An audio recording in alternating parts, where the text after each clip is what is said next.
നമസ്കാരം. ഞാൻ നാസർ പന്നാട്. ചാനൽ 5+ലേക്ക് സ്വാഗതം. ഇപ്പോൾ ഇന്ത്യൻ രാഷ്ട്രീയത്തിൽ ചൂടേറിയ ചർച്ച നടന്നുകൊണ്ടിരിക്കുന്നത് UP ആദിത്യനാഥ് ഗവൺമെൻറ്റിനെതിരെയാണ്.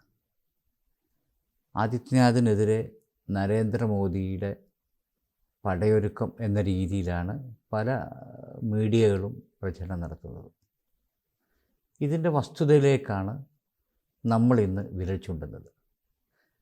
പാർലമെൻറ്റിൽ 400 സീറ്റും UPയിൽ 80 സീറ്റും പിടിക്കുമെന്ന് വീമ്പ് പറഞ്ഞ് ഇലക്ഷൻ കഴിഞ്ഞപ്പോൾ സ്വന്തമായി കേവല ഭൂരിപക്ഷം പോലും ലഭിക്കാതെ UPയിൽ കയ്യിലുണ്ടായിരുന്ന 29 സീറ്റ് കൂടെ നഷ്ടപ്പെടുത്തി സഖ്യകക്ഷികളുടെ ദയാദാക്ഷിണ്യം കൊണ്ട് ഭരിക്കുന്ന മോഡി ഗവൺമെൻറ്റിൻ്റെ മൂന്നാം ഊഴത്തിൻ്റെ അവസാനം UPയിൽ നിന്ന് കുറിക്കുമെന്ന സൂചനയാണ് നമ്മൾ കേട്ടുകൊണ്ടിരിക്കുന്നത്. ഫോറസ്റ്റ് ഉദ്യോഗസ്ഥനായിരുന്ന മഹന്ത് അവൈദ്യനാഥിൻ്റെയും സാവിത്രിയുടെ മകനായി 1972 ജനിച്ച് BSc വിദ്യാഭ്യാസ യോഗ്യതയും പഠിക്കുന്ന കാലത്ത് ആദ്യം SFIയിലൂടെ ABVPയിലേക്കും പിന്നീട് കാഷായ വേഷം ധരിച്ച് യോഗി ആദിത്യനാഥ് എന്ന പേര് സ്വീകരിച്ച ആദിത്യനാഥ് 1998 അദ്ദേഹം ഗോരഖ്പൂരിൽ നിന്ന് പാർലമെൻറ്റിലേക്ക് മത്സരിക്കുമ്പോൾ വെറും 26 വയസ്സ് മാത്രമാണ് പ്രായം.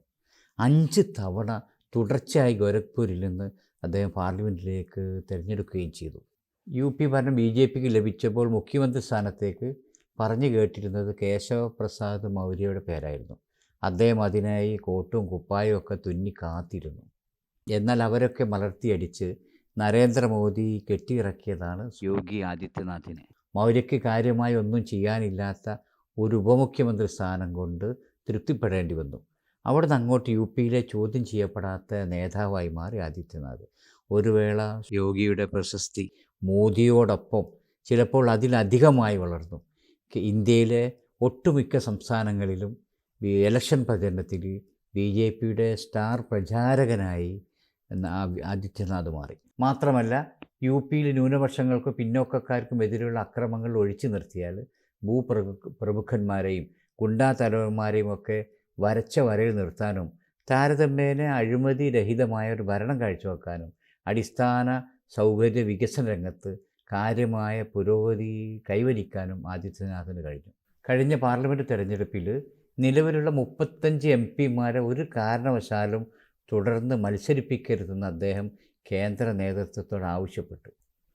എന്നാൽ BJP കേന്ദ്ര നേതൃത്വം ഇത് പരിഗണിക്കാതെ നിലവിലുള്ള MPമാർക്കെല്ലാം തന്നെ വീണ്ടും സീറ്റ് നൽകി. എന്നാൽ ഇലക്ഷൻ കഴിഞ്ഞപ്പോൾ ആദിത്യനാഥ് പറഞ്ഞ 35-ൽ 33 പേരും അതിദയനീയമായി പരാജയപ്പെട്ടു. അങ്ങനെ 80 സീറ്റ് സ്വപ്നം കണ്ട BJPക്ക് UPയിലെ കയ്യിലുള്ള 33 സീറ്റ് നഷ്ടപ്പെട്ടു. രാമക്ഷേത്രത്തിൻ്റെ മുഖ്യ പ്രചാരകനായിരുന്ന ലല്ലു സിംഗ് അയോധ്യയിലെ ഫൈസാബാദിൽ പരാജയപ്പെട്ടു. രാമക്ഷേത്രം ഫലം കണ്ടില്ലെന്ന് തെളിയിച്ചു. അഹങ്കാരത്തിന് കയ്യും കാലും വച്ച സ്മൃതി ഇറാനിയെ കോൺഗ്രസിൻ്റെ കിഷോരിലാൽ ദയനീയമായി പരാജയപ്പെടുത്തി.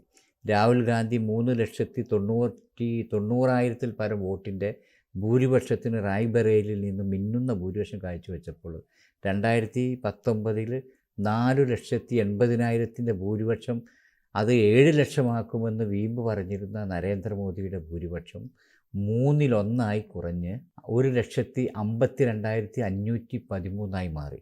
ചുരുക്കി പറഞ്ഞാൽ BJPക്ക് UP നഷ്ടപ്പെട്ട വോട്ടുകൾ നിലനിർത്താൻ കഴിഞ്ഞിരുന്നെങ്കിൽ പാർലമെൻറ്റിൽ കേവല ഭൂരിപക്ഷം ലഭിക്കുമായിരുന്നു. സത്യത്തിൽ ഈ വിജയത്തിന് പിന്നിൽ അല്പകാലത്തേക്ക് ജയിലിൽ നിന്നിറങ്ങിയ കെജ്രിവാളിൻ്റെ ഒരൊറ്റ പ്രസ്താവനയാണ് കാരണം. മോദിക്ക് ശേഷം അമിത്ഷാ മോദി ആദിത്യനാഥിനെ ഒതുക്കാൻ ശ്രമിക്കുന്നു എന്ന പ്രസ്താവന ശരിക്കും കൊള്ളേണ്ടടുത്ത് തന്നെ കൊണ്ടു. മോദിയുടെ ഗ്യാരണ്ടിയും ഏകാധിപത്യ സ്വഭാവവും RSSനെയും മാറി ചിന്തിപ്പിച്ചു. ഇലക്ഷൻ കഴിയുകയും മോദിയുടെ പഴയ ശക്തി ക്ഷയിക്കുകയും ചെയ്തപ്പോൾ പാർട്ടിക്കുള്ളിൽ തന്നെ ശത്രുക്കൾ ഒന്നൊന്നായി തലപൊക്കാൻ തുടങ്ങി. തിരുവായ്ക്കെതിരില്ലാതിരുന്ന BJPയിൽ മോഡി വിരുദ്ധ ശബ്ദമുയരാൻ തുടങ്ങി. ഇതിൽ നിന്ന് ശ്രദ്ധ തിരിക്കാൻ കൂടിയാണ് മോദി പക്ഷക്കാരൻ കൂടിയായ UP ഉപമുഖ്യമന്ത്രി കേശവ് പ്രസാദ് മൗര്യയുടെയും BJPയുടെ സംസ്ഥാന അധ്യക്ഷൻ ഭൂപേന്ദ്ര സിംഗ് ചൗധരിയുടെയും രാജിസന്നദ്ധയും സഹമന്ത്രി സോനൽ ചിസ്തിയുടെ രാജിയുമൊക്കെ. എന്നാൽ മീഡിയകൾ കൊട്ടിഘോഷിക്കുന്നത് പോലെ യോഗി ആദിത്യനാഥിനെ ഒതുക്കാൻ ശ്രമിക്കുന്നത് നരേന്ദ്രമോദിയല്ല. മോദിയുടെ അപ്രമാദിത്വത്തിനെതിരെ ആദിത്യനാഥിന് എതിർപ്പുണ്ടെങ്കിലും തൽക്കാലം മോദിക്കൊരു ഭീഷണിയാകാൻ ആദിത്യനാഥിന് കഴിയില്ല. എന്നാൽ മോദിക്ക് ശേഷം ആര് എന്ന ചോദ്യത്തിന് തന്നെ പ്രസക്തിയില്ലാതെ ഇതുവരെ ഒറ്റ വാക്കേ ഉണ്ടായിരുന്നുള്ളൂ, അമിത്ഷാ. എന്നാൽ ഇന്ന് ആ സൂത്രവാക്യത്തിന് മാറ്റം വന്നിരിക്കുന്നു. എത്ര വലിയ കള്ളവും പറഞ്ഞ് ഫലിപ്പിക്കാൻ മിടുക്കനായ, അവസരത്തിനൊത്ത് നിറം മാറാൻ കഴിയുന്ന മോദിയുടെ വാക്കുകളിലെ പൊള്ളത്തരങ്ങളും കള്ളത്തരങ്ങളും ഒക്കെ ജനങ്ങൾ മനസ്സിലാക്കാൻ തുടങ്ങിയിരിക്കുന്നു എന്നതിൻ്റെ ഉദാഹരണമാണ് മോദി രാവും പകലും ഓടി നടത്തിയ റോഡ് ഷോകളും പ്രസംഗങ്ങളും ഏൽക്കാതെ പോയതും 7 ലക്ഷത്തിൻ്റെ ഭൂരിപക്ഷം പ്രതീക്ഷിച്ച വാരാണസിയിൽ അപ്രസക്തനായ ഒരു സ്ഥാനാർത്ഥിയോട് 1/3 ഭൂരിപക്ഷം നഷ്ടപ്പെടുത്തി നാണം കെട്ട വിജയം നേടേണ്ടി വന്നതും. ഈ ഇലക്ഷനോടുകൂടി മോദിയുടെ കാലം അവസാനിക്കും. പ്രായക്കൂടുതലും അതിനൊരു കാരണം കൂടിയാണ്. അവിടെയാണ് മോദിക്ക് പകരം ആര് എന്ന ചോദ്യത്തിന് അമിത്ഷായല്ല, RSSൻ്റെ കൂടെ ശക്തമായ പിന്തുണയോടുകൂടി യോഗി ആദിത്യനാഥ് എന്ന പേര് ഉയർന്നു വരിക. ഇത് ഏറ്റവും കൂടുതൽ അറിയുന്ന വ്യക്തി അമിത്ഷാ തന്നെയാണ്. അതുകൊണ്ട് തന്നെ ഇപ്പോൾ ആദിത്യനാഥിന് എതിരെ നടക്കുന്ന ഗ്രൂപ്പ് കളിയുടെ സൂത്രധാരൻ നരേന്ദ്രമോദിയല്ല, അമിത്ഷായാണ്.